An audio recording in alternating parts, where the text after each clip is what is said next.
Dear students, आप सबका Ajit mathematics YouTube channel पर हार्दिक स्वागत है। एक बार फिर मैं आपके समक्ष उपस्थित हुआ हूं लाइट के अगले क्लास को लेकर। अभी तक हमने लाइट में अवतल दर्पण में बनने वाले प्रतिबिंब की स्थितियों का चित्रण देखा है। आज उसके आगे हम उत्तल दर्पण में बनने वाले प्रतिबिंब की स्थितियों को देखेंगे। इससे पहले कि हम उत्तल दर्पण में बनने वाले प्रतिबिंब की स्थितियों की चर्चा करें, अवतल दर्पण में बनने वाले प्रतिबिंबों की पुनरावृत्ति करना आवश्यक समझते हैं। यदि आपने अभी तक इस चैनल को सब्सक्राइब नहीं किया है तो जल्द से जल्द सब्सक्राइब कर लें ताकि आने वाले वीडियो का नोटिफिकेशन आपको यथाशीघ्र मिल जाए। शेयर करना न भूलें, अपने ज्ञान को दूसरों तक पहुंचाने प्रयास करें। आइए हम रिवीजन कर लें। अवतल दर्पण में जो प्रतिबिंब बने थे उनको एक बार फिर शॉर्ट में देख लें। यह अवतल दर्पण हुआ और अवतल दर्पण में ये पोल, फोकस, सेंटर ऑफ कर्वेचर, वक्रता केंद्र, मुख्य फोकस, ध्रुव, ये सभी चित्रों में आप देख रहे थे। पहली स्थिति क्या थी? पहली स्थिति हमने बताया था अनंत पर। अनंत यानी इधर अनंत पर जब वस्तु थी तो प्रतिबिंब कहां बना था? फोकस पर बना था। उसके बाद अनंत और सी के बीच में दूसरी स्थिति थी, अनंत और सी के बीच। दूसरी स्थिति अनंत और सी के बीच में जब वस्तु की स्थिति रखी गई थी तो प्रतिबिंब सी और एफ के बीच में बना था। तीसरा कंडीशन सी पर, जब सी पर यानी वक्रता केंद्र पर वस्तु को रखा गया था तो प्रतिबिंब वक्रता केंद्र पर ही बना था। चौथा कंडीशन था कि वक्रता केंद्र और मुख्य फोकस इसके मध्य में सी और एफ के बीच, सी और एफ के बीच रखने पर प्रतिबिंब सी और अनंत के बीच बना था, लार्ज हुआ था। पांचवा कंडीशन एफ पर रखा गया था यानी फोकस पर, तो प्रतिबिंब अनंत पर बना था। छठवां और आखिरी कंडीशन था कि फोकस और पोल के बीच में, एफ और पी के बीच में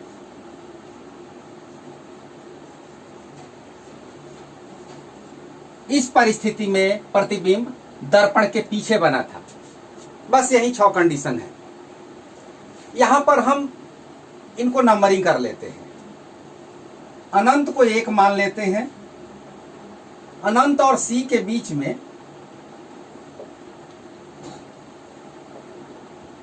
अनंत और सी के बीच के भाग को हम 2 लिख देते हैं। इसको 1, इसको 2। वक्रता केंद्र को तीसरा, सी और एफ के बीच को हम नंबर 4 मान लेते हैं और फोकस को 5 लेते हैं। एफ और पी इन दोनों के बीच के भाग को हम 6। एक तरह का ये नंबरिंग किया हमने समझने के लिए। देखिए कितनी आसानी से आप याद कर लेंगे और कितनी आसानी से आप पूरे चित्र को 1 मिनट में अपने मस्तिष्क के अंदर बैठा लेंगे। ज्यादा रटना नहीं है, केवल समझ लेना काफी है। अब आ जाइए नंबर 1, अनंत पर। तो अनंत पर जब वस्तु को रखा गया था यानी 1 पर वस्तु को रखा गया था तो प्रतिबिंब कहां बना था? याद कीजिए, फोकस पर। 1 पर तो प्रतिबिंब 5 पर बना था। जब अनंत और सी के बीच में रखा गया 2 पर तो प्रतिबिंब कहां बना था? सी और एफ के बीच में यानी 4 पर। ठीक है। तीसरा कंडीशन सेंटर ऑफ कर्वेचर पर जब रखा गया तो प्रतिबिंब वहीं बना, यानी 3 पर रखने पर 3 पर ही बना। जब 4 पर रखते हैं, यहां रखते हैं, तब C और अनंत के बीच में आ जाता है, यानी 2 पर बनता है। और जब 5 पर रखते हैं तो अनंत पर आ जाता है, यानी 1 पर आ जाता है। देखिए कितना आसान है याद करना। 1 5, 1 पर रखने पर 5 पर बनता है, 2 पर रखने पर 4 पर, 3 पर रखने पर 3, 4 पर रखने पर 2, 5 पर रखने पर 1 पर बनता है। यानी एक तरफ से ये असेंडिंग ऑर्डर है और एक तरफ से डिसेंडिंग ऑर्डर है। यदि दोनों को जोड़ा जाए तो क्या होगा? यदि इन दोनों को 1 और 5 को जोड़ा जाए, 2 और 4 को जोड़ा जाए, 3 और 3 को जोड़ा जाए, 4 और 2 को जोड़ा जाए, 5 और 1 को जोड़ा जाए, तो कितना होगा? हर कंडीशन में 6। हर कंडीशन में 6 ही आता है। अब आप याद कर सकते हैं, 1 पर रखने पर कहां बनेगा? 6 - 1। 2 पर रखने पर कहां बनेगा? 6 - 2, that is equal to 5, that is equal to 4। 1 2 3 4, it is a position, that is the position of object and that is the position of image। यह वस्तु की स्थिति को दर्शाता है और यह प्रतिबिंब की स्थिति को दर्शाता है। याद करना बड़ा ही सरल है। 3 पर रखने पर 6 - 3 3, ठीक इसी तरह से 4 पर रखने पर 6 - 4 2। समझ रहे होंगे? उम्मीद करता हूं कि समझ रहे होंगे। यदि समझ गए, अच्छा लगे, लाइक करना ना भूलें।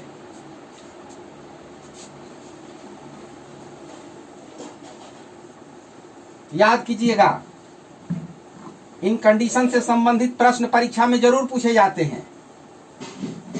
1 नंबर का प्रश्न हो या 2 नंबर का प्रश्न हो, लेकिन रहेगा अवश्य। अब आते हैं हम उत्तल दर्पण की ओर। उत्तल दर्पण में प्रतिबिंब की स्थिति, यहां पर सिर्फ 2 कंडीशंस हैं और 2 कंडीशंस में हम इसको समझाएंगे आपको।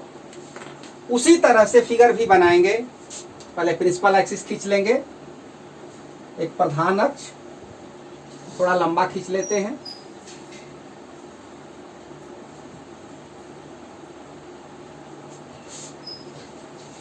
इसका कर्व इस तरह से होगा, अंदर से पॉलिश, बाहर परावर्तक सतह,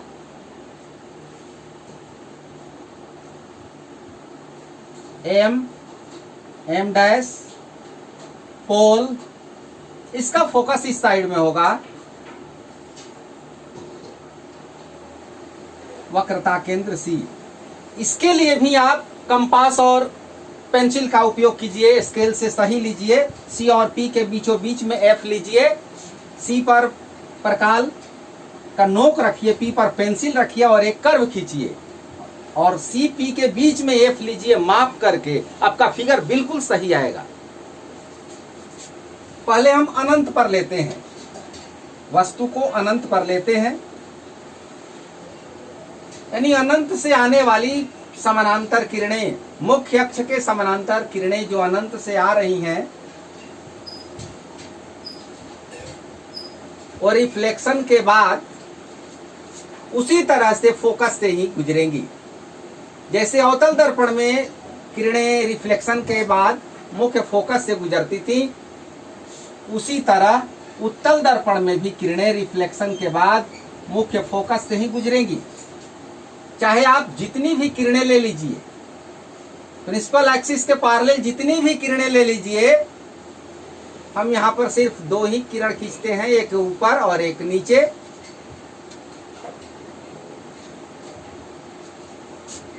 और ये किरण यहां से रिफ्लेक्ट होकर के फोकस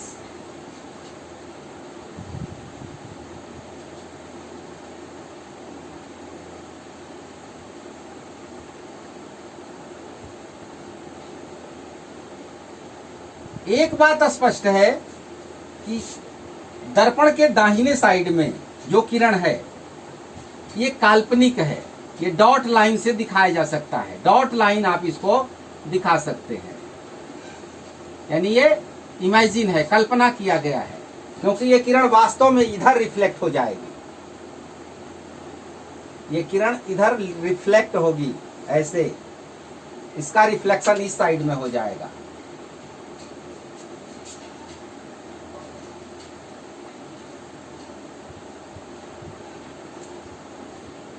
ऐसा आभास होगा कि ये किरणें इस बिंदु पर, इस पॉइंट पर आकर के यहां से ये किरणें निकल रही हैं, यानी जहां पर कट रही हैं, कटने का आभास हो रहा है,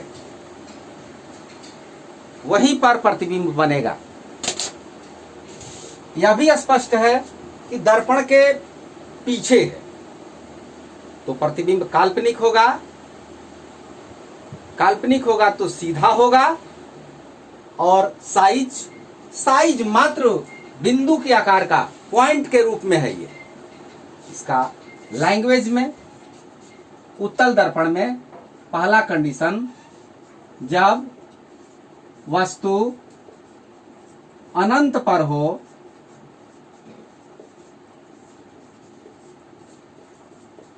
तब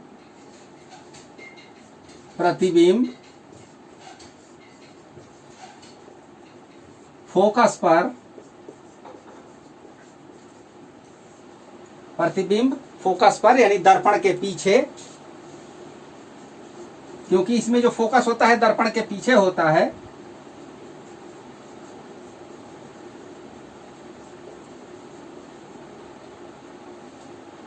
काल्पनिक,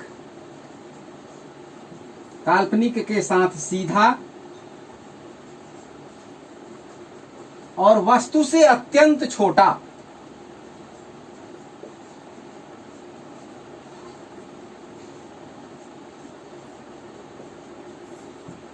वस्तु से अत्यंत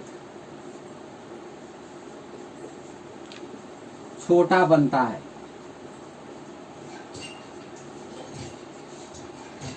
जब वस्तु अनंत पर हो तब प्रतिबिंब फोकस पर यानी दर्पण के पीछे, काल्पनिक, सीधा और वस्तु से अत्यंत छोटा बनता है। इसका उपयोग आपको आगे बताया जाएगा, तब आप समझ जाएंगे कि मोटर गाड़ी में, बस में, वाहनों में उत्तल दर्पण जो लगा होता है वो अनंत पर स्थित वस्तु यानी पीछे की तरफ दूर से आती हुई किसी वाहन का या किसी वस्तु का छोटा सा प्रतिबिंब आपको दिखाता है। ये पहला कंडीशन। दूसरा कंडीशन, वस्तु को अनंत से इधर लेके आएंगे, यानी इस प्रधान अक्ष पर कहीं रख देंगे। चित्र मिटा देते हैं, एक बार फिर से बनाएंगे।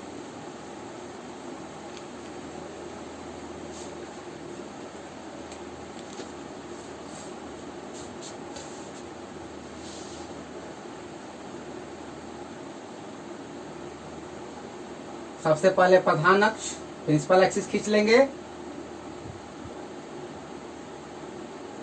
उसके बाद सेंटर ले लेंगे, सेंटर लिया, सेंटर से कर्व खींच लिया। आप कंपास से खींचिएगा, उत्तल दर्पण बन गया। एम और एम डैश, इस लाइन को थोड़ा इधर बढ़ा लेते हैं, देखने में अच्छा लगे। चित्र ऐसा बनाना है ताकि देखने में अच्छा लगे। यहां पर P लिखेंगे, P और C के ठीक मध्य में हम F लिखेंगे, मुख्य फोकस। अब वस्तु को यहां पर हम लंबवत रख देते हैं, कहीं भी रख सकते हैं, इधर भी रख सकते हैं, इधर भी रख सकते हैं, यहीं पर रख लेते हैं। वस्तु की लंबाई दर्पण की चौड़ाई से अधिक नहीं होनी चाहिए, नहीं तो उसका फिगर नहीं आएगा। अब दर्पण का ये द्वारक यहां तक है, यहां तक आ जाता है, उसके नीचे ही वस्तु को रखना है। तीर का निशान ऊपर की ओर है, इसका मतलब कि वस्तु प्रधान अक्ष पर लंबवत सीधी रखी गई है। नियम वही है, यहां से समानांतर किरण यहां पर आएगी,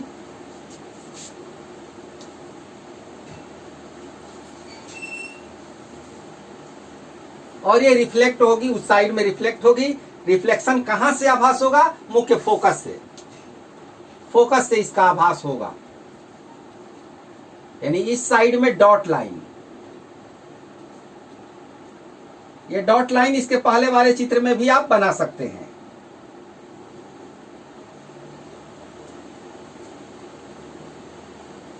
तीर का निशान देना अनिवार्य है ताकि पता चले कि प्रकाश की किरण किधर से किधर मुड़ रही है।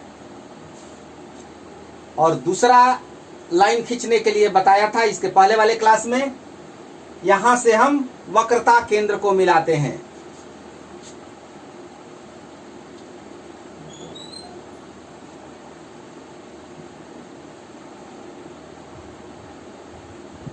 यहां तक तो सीधा ले जाएंगे, इसके बाद डॉट लाइन,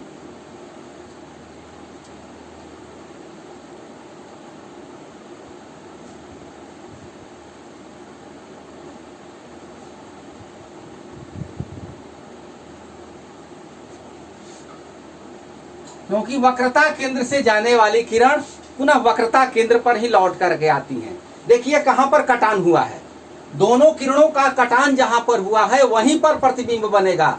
यहां पर कटान हुआ है, यहीं पर इमेज बनेगा।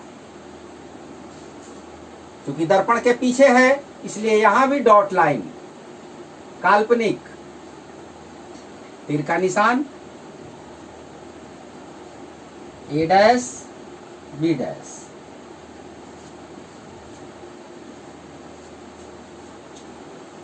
अब लैंग्वेज में कैसे लिखेंगे, भाषा में इसको लिखने के लिए चित्र के माध्यम से लिखिए। अनंत और ध्रुव के बीच में कहीं भी आप वस्तु रखिएगा, कहीं भी, इसके अलावे भी आप रख करके अपने से खींचिएगा, प्रयास कीजिएगा, तभी क्लियर होगा। यहां भी रख सकते हैं, यहां भी रख सकते हैं। हमेशा प्रतिबिंब पोल और एफ के बीच, ध्रुव और फोकस के बीच ही बनेगा। पी और एफ के बीच में ही ये छोटा सा चित्र बनेगा। ज्यों ज्यों हम वस्तु को इधर लाएंगे ये इधर आता जाएगा, ज्यों ज्यों इसको इधर ले जाएंगे ये उधर जाएगा। अनंत पर था तो फोकस पर, अनंत से इधर की ओर आ रहे हैं, ये फोकस से इधर की ओर आएगा। जब पी पर रख देंगे तो पी पर ही बन जाएगा। ये भी कंडीशन होता है लेकिन इसकी चर्चा नहीं की जाती है। अब इसको लैंग्वेज में कैसे लिखेंगे, उत्तल दर्पण में वस्तु को प्रधान अक्ष के लंबवत रखा जाता है तो प्रतिबिंब पी और एफ के बीच में, काल्पनिक, दर्पण के पीछे है काल्पनिक, और ऊपर की ओर है तो सीधा ही बनेगा। साइज देख लीजिए, यहां साइज और यहां साइज, यानी वस्तु से छोटा बनता है। इसको देख के यहां लिख देते हैं। दूसरा कंडीशन है ये, जब वस्तु अनंत और पी के बीच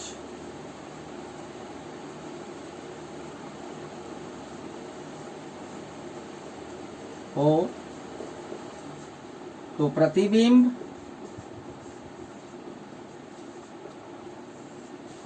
पी और एफ के बीच,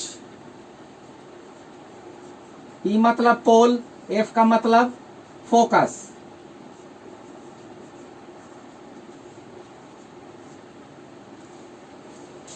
यानी दर्पण के पीछे।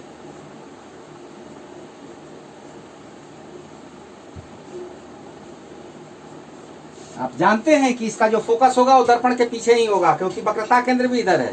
तो यहां से इस साइड में सब काल्पनिक होगा। इसके लिए काल्पनिक, सीधा और वस्तु से छोटा। यहां अत्यंत छोटा नहीं है, वस्तु से छोटा है।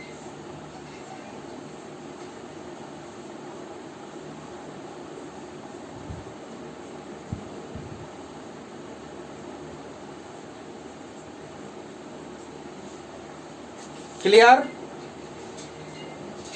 यदि कोई डाउट हो तो आप पूछ सकते हैं, निसंकोच।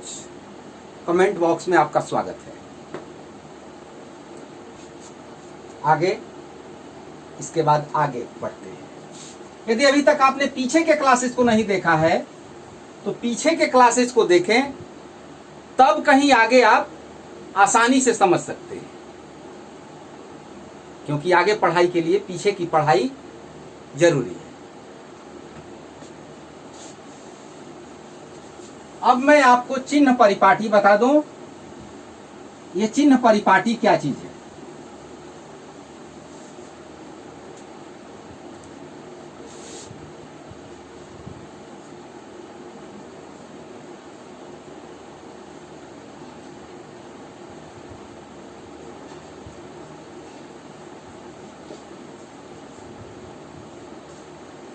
चिन्ह परिपाटी, साइन कन्वेंशन,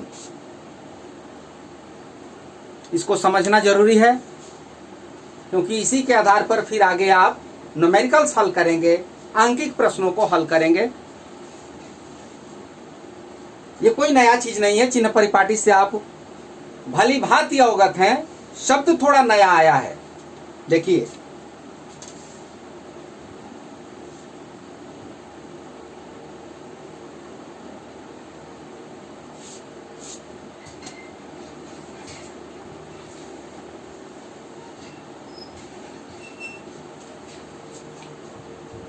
इसको हम एक्स अक्ष मान लेते हैं,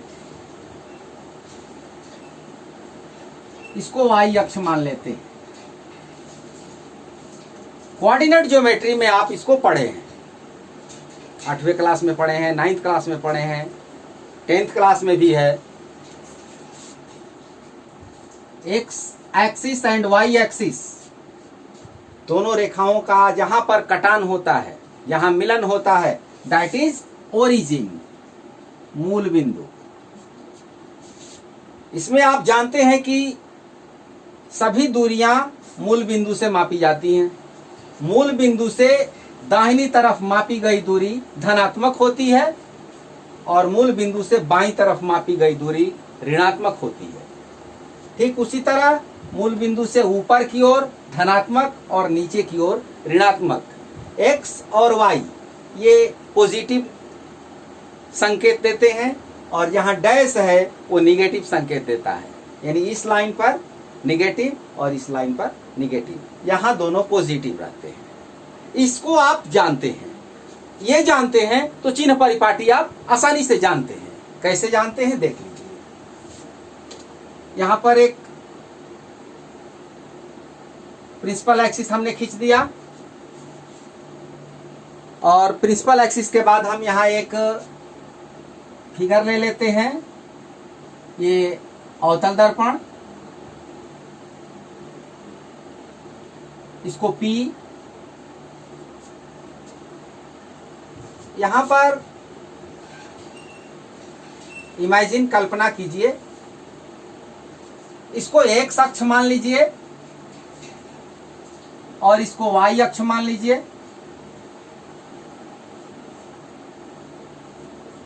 और ये P यहां जो ओरिजिन है वहां पर पोल है। बस इतना ही तो है।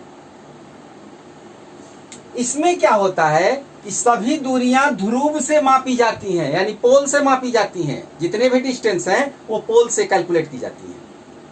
पोल से दाहिनी तरफ मापी गई दूरी पॉजिटिव होती है, क्योंकि यहां से इधर पॉजिटिव है, तो ध्रुव से दाहिनी तरफ मापी गई दूरी पॉजिटिव होती है और ध्रुव से बाईं तरफ मापी गई दूरी निगेटिव होती है। ध्रुव से ऊपर की ओर यानी लंबवत, प्रधान अक्ष के लंबवत ऊपर की ओर जो दूरी है वो पॉजिटिव होती है, नीचे की ओर दूरी निगेटिव होती है। बुक में लिखा होगा दूसरी भाषा में भी कि आपतित प्रकाश की दिशा में मापी गई दूरी धनात्मक होती है और आपतित प्रकाश की विपरीत दिशा में मापी गई दूरियां ऋणात्मक होती है। आज समझ ले कि आपतित प्रकाश की दिशा क्या है। जैसे यहां से कोई किरण इधर जा रही है तो ये आपतित प्रकाश की दिशा इस डायरेक्शन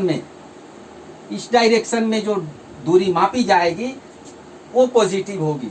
कहां से दूरियां मापी जाएंगी? पोल से। तो पोल से इस डायरेक्शन में दूरी मापेंगे यानी एक्स अक्ष की ओर मापेंगे, पॉजिटिव होगा, और यहां से इस साइड में जब मापेंगे तो निगेटिव होगा।